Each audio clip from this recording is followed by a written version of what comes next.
Oke. Waduh, alhamdulillah akhirnya bisa collab. Selama 3 video ini gue cuma monolog tampang muka gue yang sangat gede, tapi kali ini dan akan ngobrolin sesuatu yang mudah-mudahan bisa menjadi manfaat juga kaitannya dengan educational thing.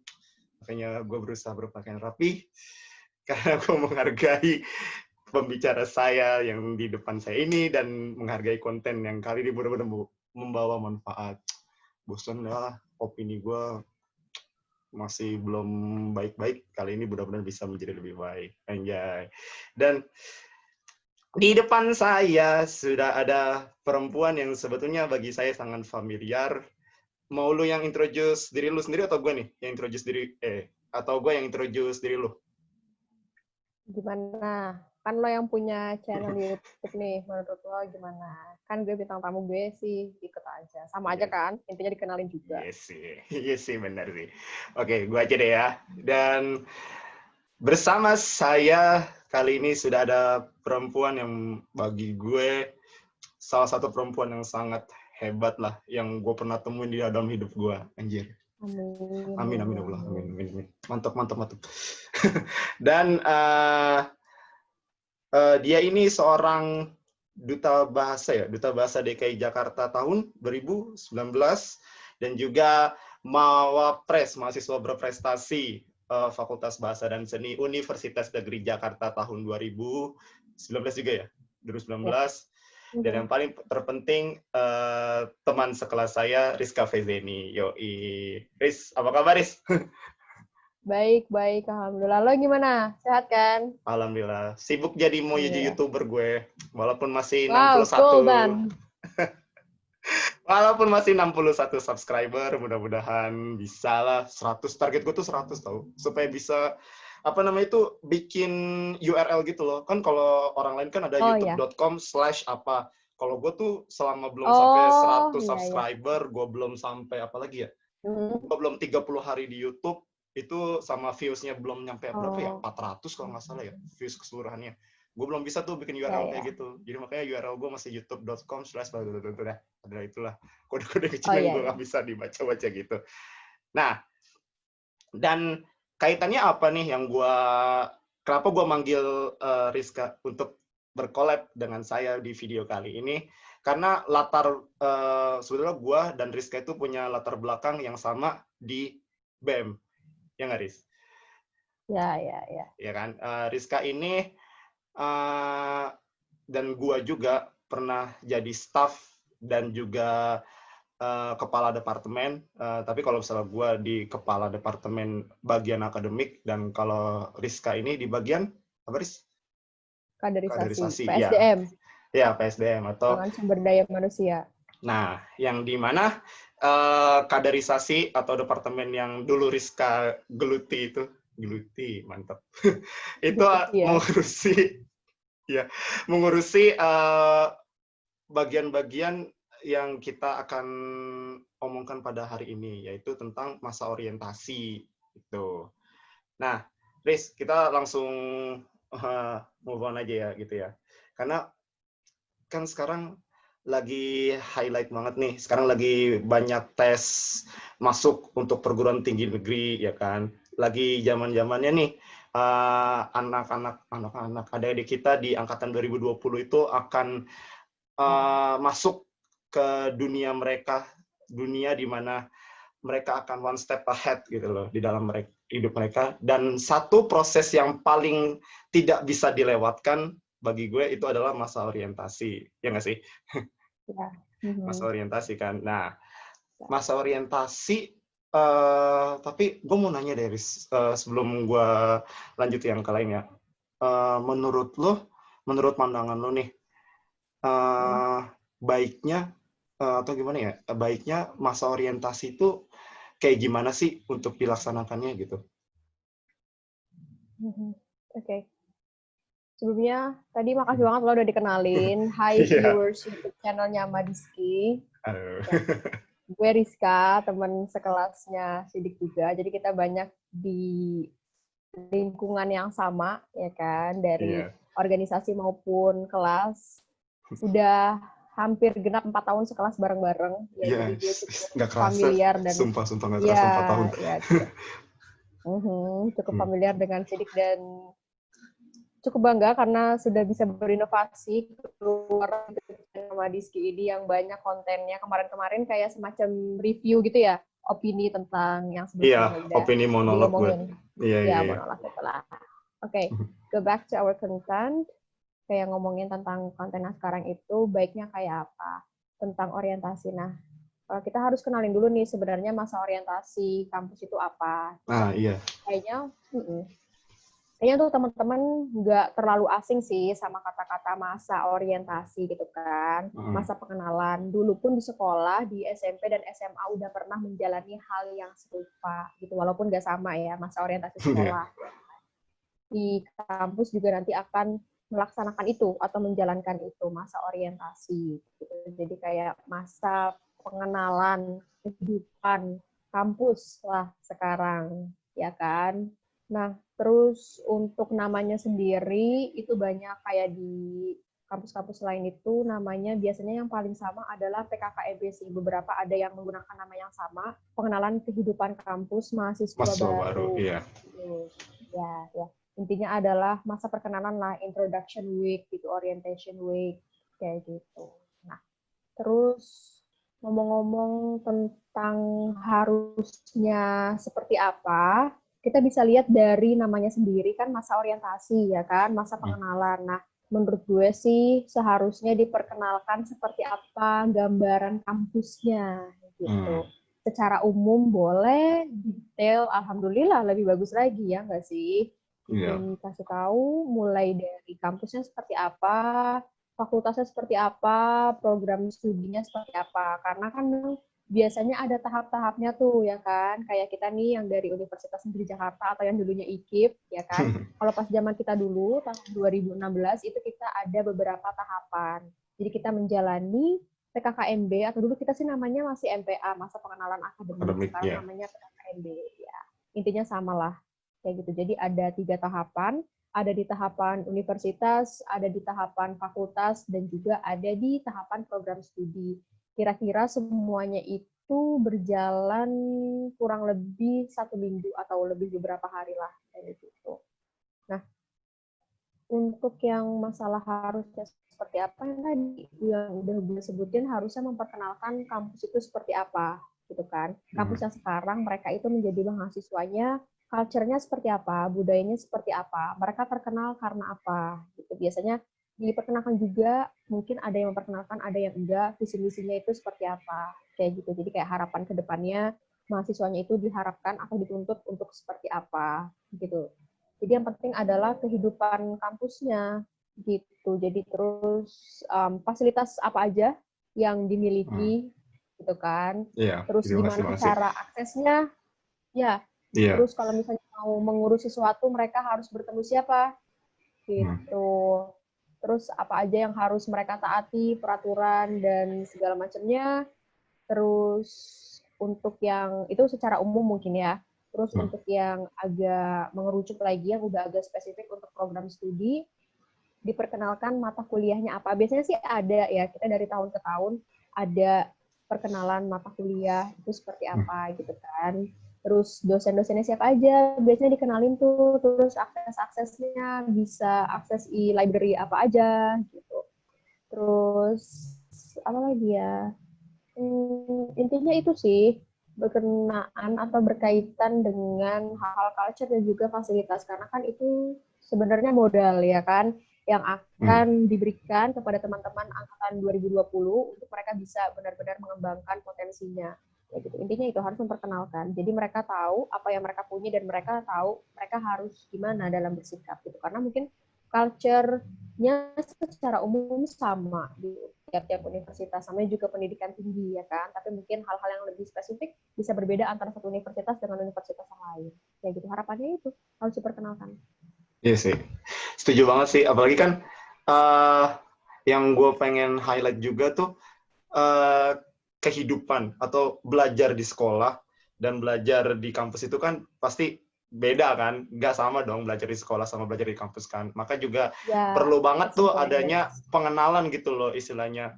bilang, hai, ini loh kuliah, ini loh cara belajar di kuliah itu seperti ini loh caranya nanti berhubungan dengan dosen misalnya ya kan, tidak sama dengan kita ketika kita berhubungan dengan guru di sekolah gitu loh. Ada perbedaan-perbedaan itu yang harus dikenalkan di orientasi itu. Nah, ini karena udah ngomongin gini, berarti kan itu keuntungan-keuntungan ya nggak sih? Keuntungan-keuntungan yang akan terjadi jika dilaksanakannya orientasi. Nah, tapi sebelum itu, ini kan sekarang lagi masa pandemi ya, Rizky, ya, di mana dunia termasuk di negara kita juga itu terkena dampaknya gitu loh dengan adanya pandemi ini, dan termasuk pelaksanaan masa orientasi itu sendiri, yaitu masa orientasinya berubah kan, yang tadinya kita bisa ke kampus, ketemu sama kakak-kakak senior ya kan, dan bisa melihat situasi kampus itu sendiri seperti apa. Jadinya sekarang mulainya mungkin lewat online atau daring gitu kan. Nah, bagi lo nih seperti sebagai orang yang udah pernah mengalami nih tentang pelaksanaan masa orientasi ini, bagi lo keuntungan dilaksanakannya masa orientasi daring itu tuh kayak gimana sih? Oke.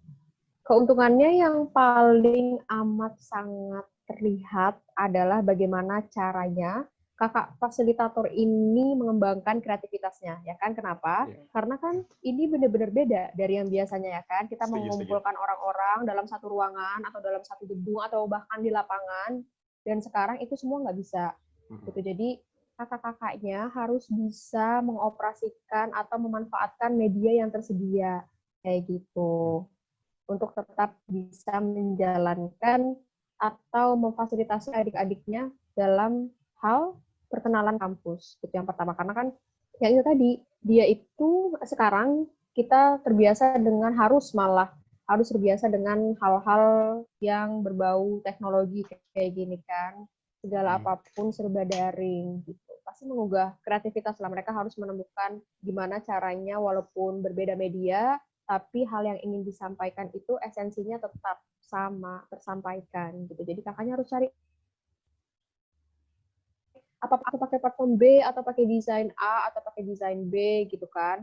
Apalagi yang paling gampang yaitu dari medianya ini bisa tatap muka, terus pakai platform-platform ini. Terus juga untuk perkenalan kampus, kalau dulu kita kan jalan-jalan tuh diajak muter satu kampus gitu kan, ada sesinya sendiri. Nah terus sekarang kita nggak bisa nih kayak gitu kan, karena memang nggak boleh mengumpulkan orang. Nah, gimana nih cara kakak-kakaknya untuk tetap bisa memperkenalkan hal itu ya kan, memperkenalkan kampus secara fisik? Bisa pakai bikin kayak vlog kayak gitu kan, mereka udah sempat merekam awalnya, terus nanti bisa diperlihatkan sama teman-teman angkatan 2020 kayak gitu. Jadi mereka kayak semacam apa ya, virtual tour gitu kali ya, semacam kayak gitu. Kan tetap seru ya nggak sih? Iya banget sih, banget. Dan lebih aman juga, ya kan?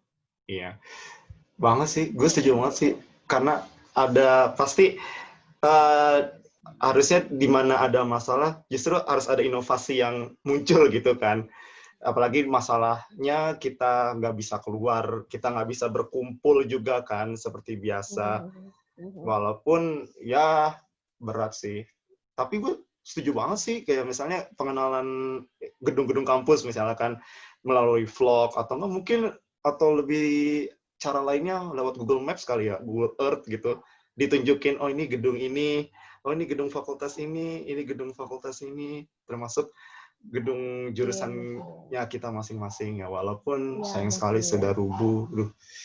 Miss gedung all so much ya Allah, itu nggak bakal bisa itu. Ya, jadi untuk teman-teman angkatan 2020, program studi pendidikan bahasa Inggris dan sastra Inggris agak sedikit sedih. Kenapa? Karena gedung kita yang sangat banyak memorinya itu dan juga sangat bersejarah sekarang sudah diruntuhkan, akan dibangun tower yang baru gitu, tapi masih bisa lah dilihat di platform-platform internet, kayaknya masih ada sih gambarannya itu kayak apa gitu. Terus kayak di media sosialnya kakak tingkat, dan termasuk ini pemilik YouTube channel ini juga kayaknya banyak dia memberikan postingan tentang seperti apa bentuknya gedung O itu.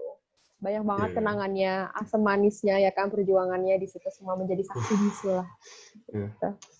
Termasuk gue kepleset pernah itu di lantai 1, ya Allah, itu memalukan sekali. Itu kayak kenangan-kenangan yang nggak bisa hilang sih. Oke. Nah, tadi kan udah keuntungan nih yang sekiranya bakal kita dapetin nih ketika masa orientasinya dilaksanakan secara daring. Nah, sekarang yang paling terbersih tuh kalau misalnya ada keuntungan pasti ada kerugian kan. Tapi kerugian oke deh, gue coret tantangan. Nah, tantangan yang kira-kira akan muncul nih menurut lo di masa orientasi daring tuh apa sih kira-kira nih menurut perspektif lo tantangan yang akan muncul ketika masa orientasi daring seperti ini gitu loh. Oke. When it comes to challenge, kayaknya itu lebih ke connection sih pasti ya kan, masalah koneksi, koneksi internet. Ya. Jaringan internet, ya kan. Karena mungkin teman-teman punya akses yang berbeda dari satu wilayah ke wilayah yang lain. Kayak di rumah gue, provider A itu bagus banget, tapi ternyata di daerah rumahnya Sidik nggak terlalu bagus kayak gitu. Dan pun sama provider di Sidik yang bagus, di gue juga nggak terlalu bagus kayak gitu. Jadi masalah tantangan terbesar adalah koneksi ya nggak sih, untuk kita kan bisa benar-benar terlibat di situ atau bisa masuk ke virtual tour-nya kampus gitu kan, masa pengenalan akademik yang online kan berarti kita harus punya koneksi ya kan. Nah kalau misalnya koneksinya aja nggak tersedia, gimana kita bisa ikut gabung kayak gitu koneksinya, bukan koneksinya, kitanya gitu. Jadi kayak koneksinya yang jadi salah satu tantangan gitu.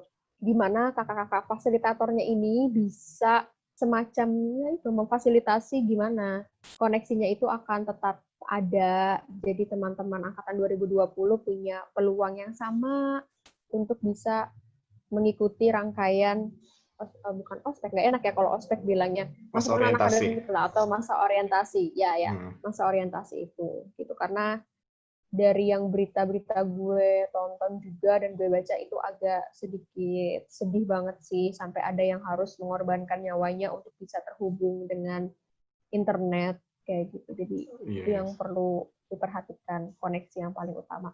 Terus yang kedua, ketiga, dan lainnya adalah biasanya lebih ke masalah teknis ya kan. Dengan adanya platform-platform yang memang ditawarkan kan, ada juga tuh fiturnya matikan video dan matikan pelantang.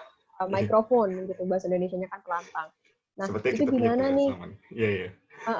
Gimana nih nanti kakak-kakaknya bisa memastikan adik-adiknya berada di sana? Artinya adalah benar-benar memperhatikan lah gitu apa yang dipaparkan, apa yang dijelaskan kayak gitu. Apakah nanti kakak-kakaknya bisa membagikan PDF gitu, jadi apa yang dijelaskan itu dibagikan juga PDF-nya, terus dibagikan juga tautannya atau link-nya untuk bisa diakses kembali kayak gitu kan, karena kita nggak pernah tahu koneksi akan stabil atau enggak di beberapa daerah kayak gitu. Jadi lebih yang kayak gitu tantangan-tantangannya. Jadi kakak-kakak fasilitator kan memang sudah terbiasa ya kan untuk mempersiapkan A, B, C, D, E, plan A, plan B, C, D gitu kan. Nah, sekarang juga harus dipersiapkan seperti itu. Nah, mungkin apa yang tadi gue utarakan juga bisa untuk dimasukkan teman-teman fasilitator yang akan nanti melaksanakan masa orientasi ini untuk bisa memfasilitasi adik-adiknya, mungkin bisa jadi salah satu gambaran untuk gimana sih bisa designing si masa orientasi ini tetap bagus itu walaupun kita pakai media yang berbeda kayak gitu.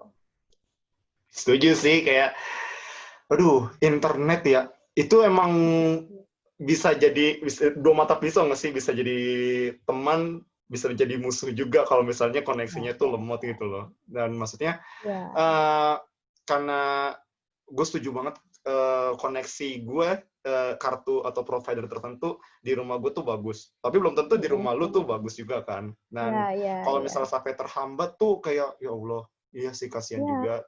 Belum lagi juga in terms of kuota, kalau kehabisan kuota tengah jalan itu gimana juga. Nah kan terus habis itu kayak gue rekam ini nih, video ini nih, gue juga dari tadi sebenarnya takut terus tiba-tiba kalau tiba-tiba blank terus lu tiba-tiba hilang gitu. Konten saya tidak jadi, mantap sekali, tidak jadi tayang, collab-nya.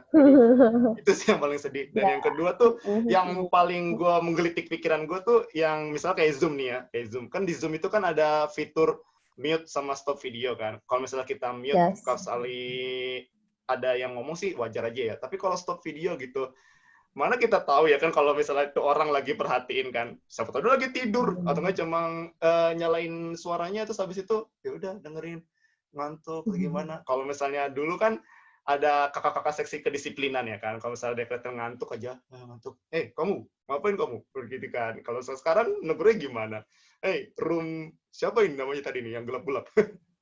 Kan susah juga ya kan. Aduh, tapi emang gak dipungkiri emang banget sih ya, tantangan ini harus bisa diminimalisir gitu demi terciptanya masa orientasi yang kondusif dan menyenangkan untuk semua pihak juga gitu. Yang menyenangkan untuk kakak-kakaknya juga, menyenangkan juga untuk adik-adiknya yang paling terpenting dan bisa mengenal kampus mereka dengan lebih baik gitu loh, walaupun secara virtual gitu. Nah, tadi kan tadi udah banyak banget tuh, udah masa orientasi yang menurut lo harusnya gimana, terus keuntungannya juga gimana, tantangannya juga. Nah, sekarang tuh menurut lo nih, harapan atas pelaksanaan masa orientasi daring di tahun ini, harapan lo gimana nih? Dan juga perlu nggak sih pada akhirnya masa orientasi daring ini dilaksanakan gitu? Kalau yang pertanyaan terakhir dulu deh kayaknya ya. Masa orientasi ini harus dilaksanakan atau enggak, menurut gue harus gitu, walaupun medianya sekarang beda lewat daring gitu kan, dengan platform-platform meeting kayak gini, itu harus tetap ada gitu. Kenapa? Karena biar teman-teman angkatan 2020 itu bisa benar-benar mengenali kehidupan kampusnya itu seperti apa yang mereka punya, apa yang mereka nggak punya gitu. Culture-nya seperti apa. Nah, itu nanti amat sangat bermanfaat untuk mereka bisa beradaptasi dan juga bisa mengembangkan potensi diri. Ya nggak sih? Kayak kalau misalnya lo nggak tahu fasilitas apa yang lo punya, lo pasti bingung gimana cara lo mengembangkan diri. Gitu. Contohnya kayak, misalnya nih anggap aja kita mau berenang lah di lautan. Gitu. Kalau misalnya kita nggak tahu arusnya itu seperti apa, kedalamannya itu kayak apa, terus kayak persiapan kita punya pelampung kah, kita punya tabung oksigen yang mumpuni kah untuk misalnya menyelam selama 30-40 menit, gimana kita bisa benar-benar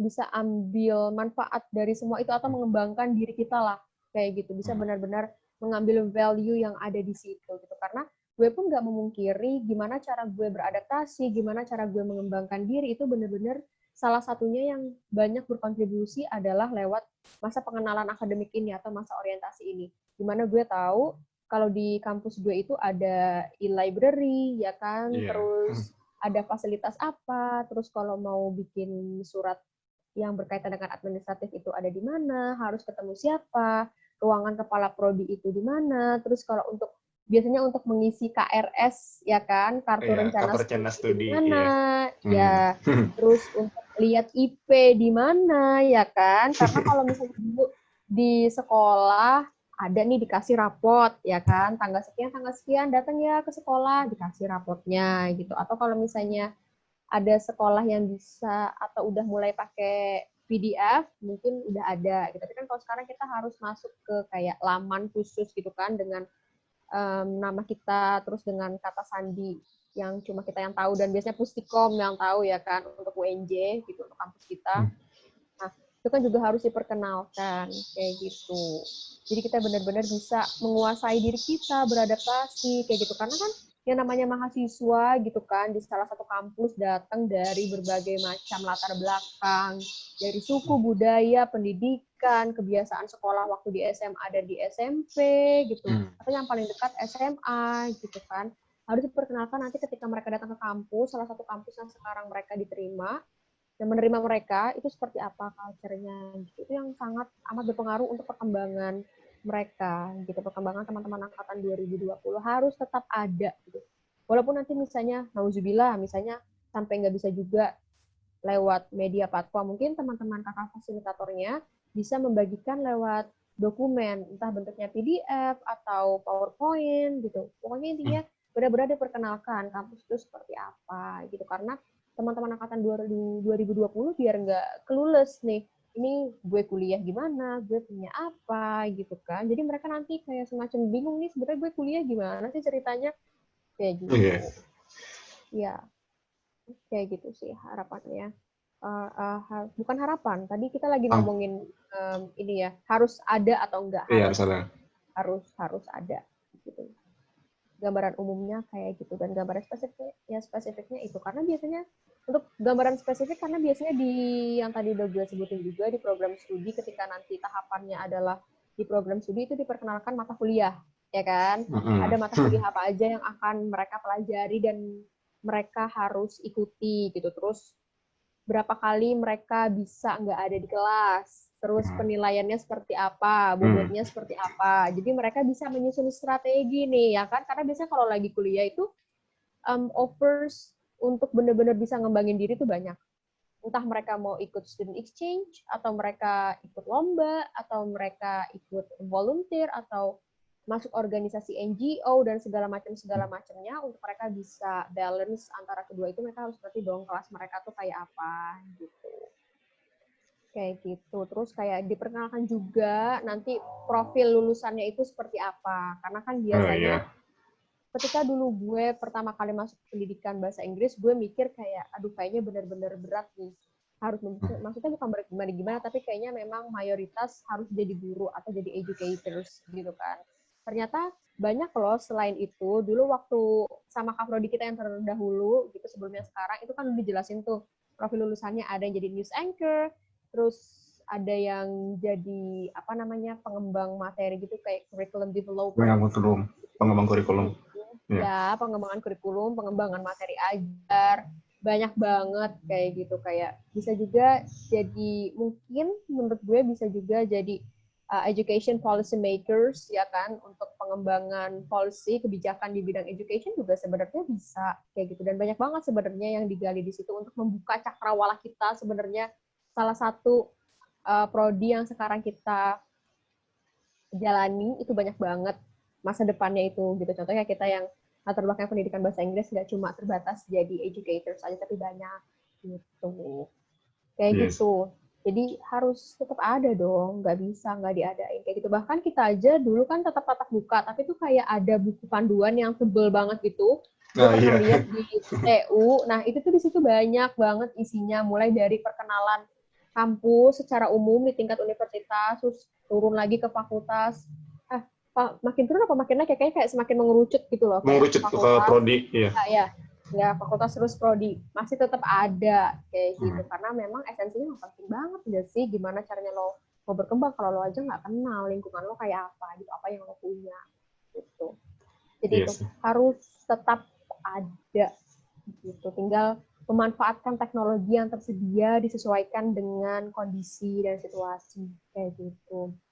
Nah, dengan yang kayak gitu, harapan gue adalah terutama untuk kakak-kakak fasilitator itu semoga bisa menemukan desain-desain yang tidak menghilangkan esensi atau pentingnya si masa orientasi ini, walaupun dengan media yang berbeda. Kalau dulu kita terbiasa dengan mengumpulkan orang-orang banyak dalam satu gedung atau satu ruangan atau satu lapangan, sekarang walaupun tidak bisa digabungkan secara fisik benar-benar kayak samping-sampingan, tapi seenggaknya mereka masih tetap bisa bersama dalam satu ruangan virtual. Semoga informasi yang disampaikan itu tidak berkurang, akan tetap sama kayak gitu kan, karena kan yang berbeda sebenarnya cuma media gitu, tapi masih bisa dimaksimalkan kayak gitu. Yang tadi gue bilang, bisa kalau misalnya takut ada yang miss gitu, ada yang hilang, itu bisa tetap dibagikan lewat PDF contohnya, atau lewat PowerPoint gitu kan, nanti bisa diakses sama teman-teman angkatan 2020 kan, kita nggak tahu ya kan koneksinya kayak apa, atau nanti mereka ternyata trouble sama laptopnya atau media-media yang mereka gunakan kayak gitu. Harapan yang terpenting itu semoga harus sih, bukan lebih semoga lagi, harus tetap bisa mempertahankan nilai-nilai informasi yang ada itu jangan sampai berkurang Kayak gitu, karena penting banget nih masa orientasi Pasti. sekolah. Masa orientasi sekolah, masa orientasi kampus. Masa orientasi Masih sekolah. kampus. Iya sih. Kayak Dan gitu. yang paling Ya. gue highlight itu kan istilah-istilah kampus yang sebelumnya ya anak yang murid-murid sekolah kan belum tahu kan apa itu IP, apa itu SKS sistem kredit semester, apa itu SKS, terus tiba-tiba kok di kuliah ada 2 SKS, 3 SKS. Iya. Perasaan dulu saya hanya mata pelajaran, jam pelajaran, 3 jam pelajaran, 4 jam pelajaran ya kan. Iya. Banyak kata-kata yang memang baru gitu. Istilah-istilah baru juga. Ya, gue sempat lihat di internet juga, gue nggak tahu sih ini beneran atau enggak, bahkan ada yang bingung ketika nanti dapet kayak rapot, kalau rapotnya anak kuliah tuh namanya KHS atau mirip-mirip kayak gitu, kartu hasil studi. Mungkin beberapa universitas ada yang namanya beda, cuma intinya adalah kartu hasil studi. Ada gue lihat di internet, dia bilang ke grup chat gitu, di salah satu platform komunikasi, dia bilang, kalau ini gimana ya, nilai gue cuma 4, padahal dulu gue pas sekolah bisa dapat nilai 8, 9, aduh ini gue gimana kalau misalnya dilihat sama orang tua gue gitu. Gue nggak tahu sih itu benar atau enggak, atau memang cuma jadi bahan lelucon, tapi teman-teman ketika nanti di bangku kuliah, nilai tertinggi itu sejauh ini adalah 4. 4 itu setara dengan 100 gitu. Dan untuk IP, indeks prestasi atau nilai tertinggi itu akumulatifnya adalah 4,00. Jadi itu teman-teman ketika nanti dapat KHS, teman-teman angkatan 2020 kalau misalnya benar-benar nggak tahu, itu nilai tertinggi kalian ada di skala 4,00. Kayak gitu, indeks prestasi. Terus kalau misalnya kita dulu sekolah udah ada nih mata pelajarannya apa, terus gurunya siapa, ketika nanti kita di kuliah, kita tuh input sendiri gitu. Nanti ada tabelnya disediakan sama program studi. Ya. Sebenarnya satu prodi dengan prodi yang lain beda sih. Ada yang kita input sendiri, ada yang paketan gitu kan namanya paketan, gitu kayak udah ada terus tinggal kita input, atau ada yang semacam bisa agak lebih fleksibel, kita boleh milih dosennya siapa, kayak gitu, itu juga bisa gitu. Jadi kayak di kuliah itu kita dilatih mandiri kayak gitu. Terus banyak terminologi apa lagi ya kira-kira? Indeks prestasi, kartu rencana studi, kartu hasil studi, apalagi kira-kira apa ya? Tadi SKS sudah ya? SKS. Oh ya, SKS, ya. Sistem kredit semester, ya. Ya, sistem kredit semester, ya. Itu berkaitan dengan kayak bobotnya dari mata kuliah itu. Jadi sejauh ini yang gue tahu, tertinggi SKS-nya adalah 4. Jadi ini bisa semacam strategi teman-teman. Jadi ketika nanti ada yang SKS-nya 4 atau yang paling besar, itu sebisa mungkin harus dapat A. Kenapa? Karena itu benar-benar menentukan nilai akhir atau IP. Iya, mempengaruhi IPK. Iya. Jadi kalau di kuliah nih nanti banyak strateginya untuk bisa dapat IP yang mempertahankan, apa aja pasti pengen dong dapat IP cum laude gitu kan, dengan lulus dengan predikat apa namanya pujian, ya predikat pujian yang cum laude, kan ada summa, ada makna, ada apalagi tuh, ada beberapa ya, tapi seenggaknya cum laude lah gitu, dengan predikat pujian kayak gitu. Banyak terminologinya, itu terminologi ya kan udah beda gitu, makanya kalau misalnya nggak dijelasin nanti ya kan kita nggak bisa dong menyamaratakan atau kita pukul rata semua teman-teman kita angkatan 2020 punya akses yang sama untuk bisa mengetahui hal-hal itu gitu. Pun seenggaknya kalau dia ternyata semuanya udah tahu, itu kan mengingatkan kembali, nggak ada salahnya kan untuk mengingatkan. Iya. Gitu. Apalagi ada yang nggak tahu kan kita benar-benar menambah informasi untuk teman-teman angkatan 2020. Iya. Atau lebih diperjelas juga sih, ya nggak sih, pas di masa orientasi itu, misalnya udah tahu nih SKS itu sistem kredit semester, tapi pelaksanaan itu gimana sih? Terus abis itu nanti berapa jam sih satu SKS itu bisa berapa lama sih gitu ya kan? Nah itu kan semua jelas nanti ada penjelasannya di masa orientasi gitu kan. Termasuk yang bagi gua waktu pas gua dapet di masa orientasi itu krusial, itu etika budaya sih. Etika budaya ketika menghubungi dosen ya kan. Itu ada kan waktu pas kita orientasikan. Kayak yang selama ini tuh pas waktu sekolah gua taunya cuman kalau mau ke guru ya udah ke ruang guru, assalamualaikum, ketemu guru ini ya kan.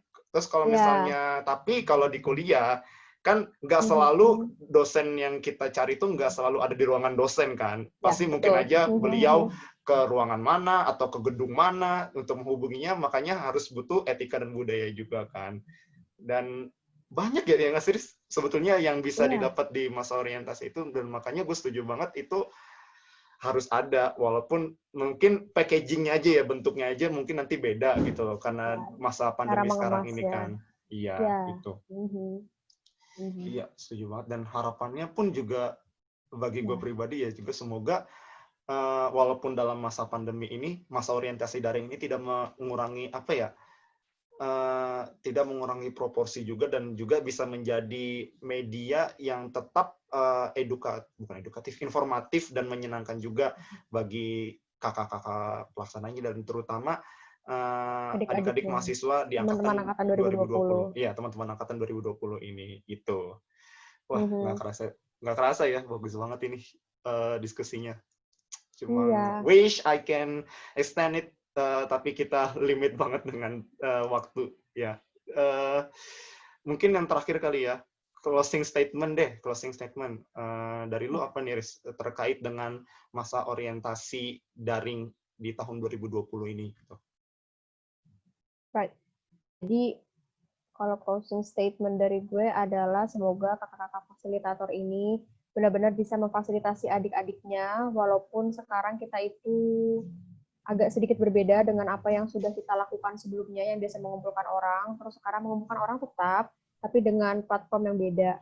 Semoga informasinya akan tetap tersampaikan dengan baik, karena masa orientasi ini benar-benar salah satu hal yang penting di kuliah untuk teman-teman angkatan 2020 atau teman-teman angkatan yang baru memasuki kuliah itu bisa mengenali kampusnya, baik itu dari culture ataupun dari fasilitas, kayak gitu. Jadi anggaplah pandemi ini sebagai tantangan kalian untuk bisa benar-benar berkembang, ya kan? Karena kalian harus bisa memanfaatkan teknologi yang benar-benar ada, tanpa mengurangi nilai informasi dari apa yang akan kalian sampaikan. Gitu. Terus, untuk teman-teman angkatan 2020 yang akan memasuki bangku perkuliahan, saya ucapkan selamat, congratulations, sudah sampai di tahap yang setinggi ini. Sedih boleh, karena terhalang pandemi ini yang harusnya bisa bertemu teman-teman barunya di perkuliahan secara tatap muka, tapi karena adanya pandemi ini kita harus menahan dulu tatap mukanya, kita bertemu virtual. Tapi semoga tetap bisa bersyukur dan juga tetap bisa bahagia, karena nggak semua orang punya kesempatan untuk bisa merasakan bangku perkuliahan. Apalagi yang paling sedih adalah ada beberapa teman-teman kita angkatan 2020 yang mungkin seharusnya bisa diterima di bangku universitas, harus terhalang karena mereka dinyatakan reaktif atau positif COVID. Iya sih, ya itu kan? sedih banget, sumpah. Iya. Teman-teman harus tetap bisa bersyukur gitu, karena banyak pelajaran yang bisa kita ambil di tengah pandemi seperti ini. Gitu. Intinya, kakak-kakak fasilitator, adik-adiknya, teman-teman angkatan 2020, benar-benar diberikan informasi yang relevan dan juga bisa mereka gunakan untuk mengembangkan potensi diri mereka. Dan itu untuk angkatan teman-teman yang 2020, tetap bahagia dan selamat datang di universitas. Wih, mantap. Ya, oke. Nggak kerasa kita udah sampai di akhir video. Oh ya, sebelum makasih banyak ya, Riz, ya, udah ngeluangin waktu pada malam hari ini membicarakan sesuatu yang sebetulnya itu dekat ya dengan kita ya, apalagi sebagai mahasiswa gitu kan. Dan good luck juga buat lo dengan apapun yang lo lakukan, dan semoga kita semua juga tetap survive di pandemi ini. Pandemi bukan halangan kan buat kita semua. Amin lah. Exactly. Oh iya, by the way, mau gue promote gak? Media sosial lo mau gue promote gak di sini? Mumpung di video gue nih. Aduh, kayaknya nggak usah juga nggak apa-apa sih. Iya, nanti ada sih. Kalau misalnya emang mau, ntar gue cantumin deh link Instagram lu ya kan. Karena banyak ya followersnya. Lebih banyak kan lu dibanding gue. Aduh, ya Allah. Memang orang ini sangat terkenal sekali di kalangan, apalagi di UNJ. Mantap nih. Setelah berkembang mengepakkan sayap kemana-mana. Oke, mungkin itu aja. Sekali lagi makasih Rizka buat malam ini, dan makasih juga buat kalian yang udah nonton video ini. Semoga bisa mengambil manfaatnya, karena tadi gue rasa banyak banget sih yang bisa diambil di video gue kali ini. Alhamdulillah ya Allah, akhirnya video gue bermanfaat banget. Suka gue suka. Oke, sampai jumpa lagi di edisi selanjutnya, dan mantap. Bye. Bye-bye.